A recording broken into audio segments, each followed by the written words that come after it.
If someone had told me 5 years ago that my younger brother, the same person who bullied me throughout childhood, who mocked everything I stood for, who made my life an unending series of humiliations, would one day be the father of my wife's child, I would have laughed in their face.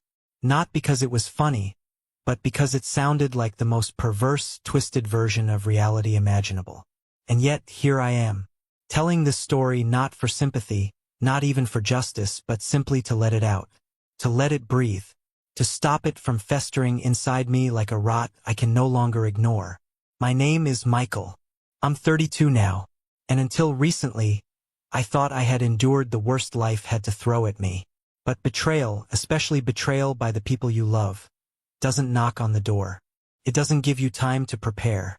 It seeps into your life slowly, like smoke under a locked door, until you wake up choking. My younger brother David was never supposed to envy me. He had no reason to. If anything, it was the opposite. He was the golden child, the favored son, the one my parents, especially our mother, fawned over from the moment he could walk. While I was praised for being responsible, David was adored for simply existing. Mom made his breakfast, his lunch, and sometimes even fed him like he was a prince who didn't need to lift a finger. His laundry, folded. His homework. If he didn't understand it, guess who was expected to help? Me. Always me. And I did help. Not out of love necessarily, but because it was expected. Because I had been conditioned to believe that being the older sibling meant bearing the burden. Even when it wasn't fair. Even when I needed help, David never once reciprocated. He was too busy getting away with everything. I was the quiet kid. Bookish. Shy. Obsessed with facts, fantasy novels, and later coding. I wasn't cool like David, who was rowdy, boisterous, and undeniably charming. He had that same loud energy as our dad. People liked him instantly, and while I wouldn't trade my personality for his, it made me invisible. Even in my own home, I never complained about the favoritism, not at first. I just adapted. But as we got older, the difference in treatment became harder to ignore. It wasn't just about chores or attention anymore. David crossed lines. He became cruel. He started mocking me when he realized my quietness made me an easy target. He teased my glasses, my braces, my voice, even the way I walked. He broke my pencils in front of classmates. He stole my diary, read it aloud, and reported concerning entries to our mom just to watch her scold me for being dramatic. When I protested, they both dismissed it. Boys will be boys. Brothers fight. She never saw what he was doing as malicious. And maybe that's because she didn't want to. He once put stones in my cereal. Actual pebbles. Had I not noticed in time, I could have broken a tooth. I showed Mom. She shrugged. That's how boys bond, she said. Bond? I felt like I was surviving a war zone, not living in a household. Even when David told me to kill myself during one of our arguments. A line I'll never forget because I was genuinely struggling with my mental health at the time. Mom's reaction was to scold me for provoking him. Dad wasn't much better back then. He was either working late or watching sports, seemingly too tired or too indifferent to intervene. But something changed the day David tried to set my hair on fire. Yes, literally. With a lighter and aerosol spray. We were in the garage. He thought it would be funny. I screamed. Luckily, he missed. But the smell of singed hair still haunted me for weeks. When I told Mom, she rolled her eyes. He's just playing, she said again. But this time, Dad heard the story too. And something in his face changed. Maybe it was shock. Maybe guilt. For the first time in years, he didn't ignore what was happening. He sat David down and tore into him, threatening to call the police if anything like that ever happened again. David was stunned. He wasn't used to consequences. And seeing his confusion gave me a bitter kind of validation. Finally, someone else saw what I'd been living with. Later that night, Dad knocked on my door. We hadn't had a one-on-one conversation in months. He admitted he'd been hoping David would grow out of it. That he was beginning to see his younger son not just as immature, but as cruel. I cried. I told him everything. The stones. The bullying at school. The relentless name-calling. It all came pouring out. He listened, and to his credit, he acted. He went to my school the next day and spoke to the principal. He enrolled me in an MMA gym that weekend. At first, I felt ridiculous. I was skinny, awkward, and terrified of getting hit. But MMA changed me, not just physically but mentally, taught me boundaries, taught me to fight back. The first time I used what I learned wasn't in a ring. It was in our driveway. David had stolen my pocket money, the cash I had saved for months by doing chores. I caught him as he was about to bike away with his friends. When he laughed at me, saying I could do nothing but cry to Daddy, something inside me snapped.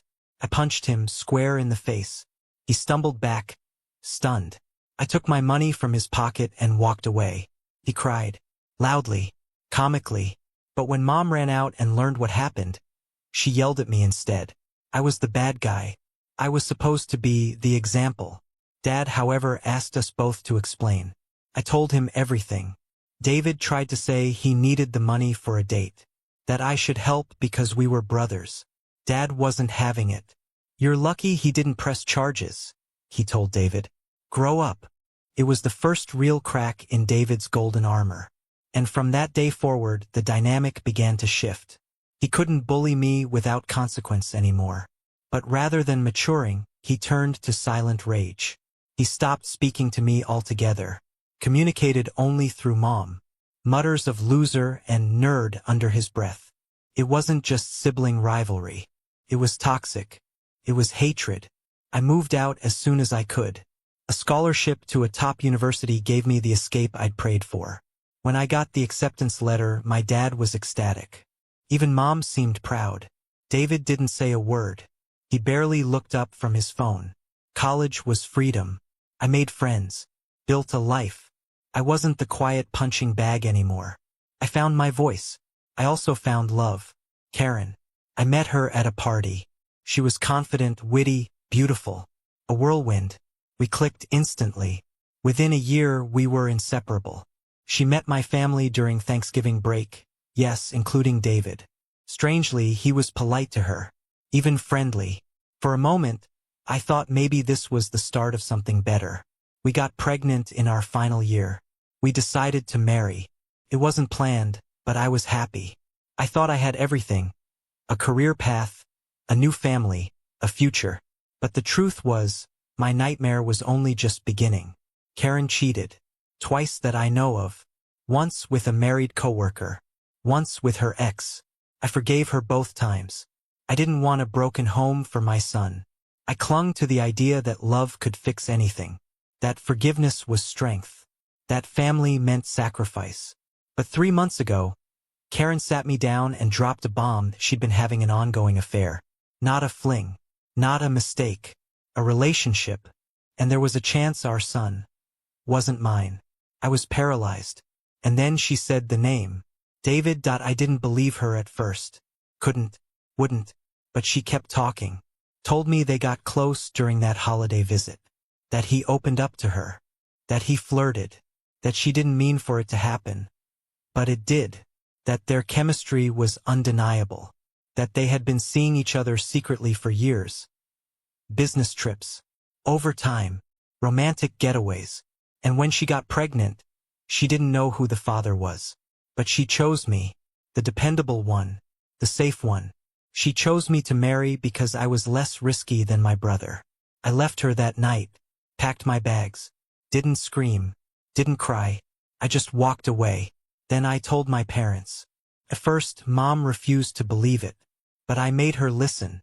I called David on speaker, pretending it was a private call. When I confronted him, he denied everything, until I mentioned Karen's confession. Then he crumbled, insulted her, blamed her, claimed he couldn't help it if women liked him more, that he was the better-looking brother. I watched the shock spread across my father's face. He took the phone and said the words I had waited my whole life to hear. You're cut off. College funds, allowance, everything, gone. You've betrayed your brother and this family. Figure out how to live with that. That day, I felt like a man standing at the edge of a cliff. Wind in my hair, weight off my shoulders. We did a paternity test. The result? David was the father. I filed for divorce. Karen fought for alimony. Lost. She begged me to stay in Henry's life. But I couldn't. Every time I saw him, I saw David. I saw betrayal. I moved out. Started fresh. A bachelor pad. Promotion. Therapy. Healing. And then, 2 weeks ago, David called. He was broke. Cut off. Karen was pressuring him for child support. He begged for help. I laughed. You made your bed, I told him. Lie in it. He cried. Pleaded. I ended the call. Since then, my life has gotten better. My father rewrote his will. Everything, nearly $2 million, is coming to me. David gets $1. Symbolic. Final. So why am I telling you this? Because sometimes the people we trust most betray us the deepest. And sometimes walking away is the only path to healing. But here's the thing. Healing isn't linear. Sometimes I still wonder, should I forgive him? Should I care that he cried? Should I care that he's miserable? Or is this simply justice? I'll let you decide. But as for me, I'm finally at peace. And that's where I'll leave it. I don't expect forgiveness to come from me again. Not for David, not for Karen, and certainly not for what they stole from me. It wasn't just a marriage. It wasn't just trust. It was my sense of reality, my ability to believe in love, family, and stability. They ripped that apart without hesitation. David may now live with Karen, raising the child he created through betrayal, but he'll do so without my name, without my support, and without a penny from the legacy our father built. And as cruel as it may sound to some, I find comfort in that justice. My mother still mourns the son she protected too long, but she knows better than to fight my father's resolve now.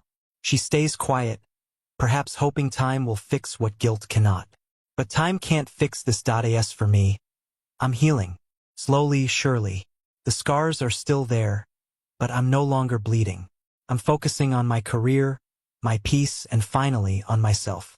I've learned that being the bigger person doesn't mean letting people stomp on you. Sometimes the greatest act of strength is to walk away and never look back. I may have lost a wife. I may have lost a brother. But I found something much more powerful in the process. Freedom. And that, I would never trade for anything. Michael.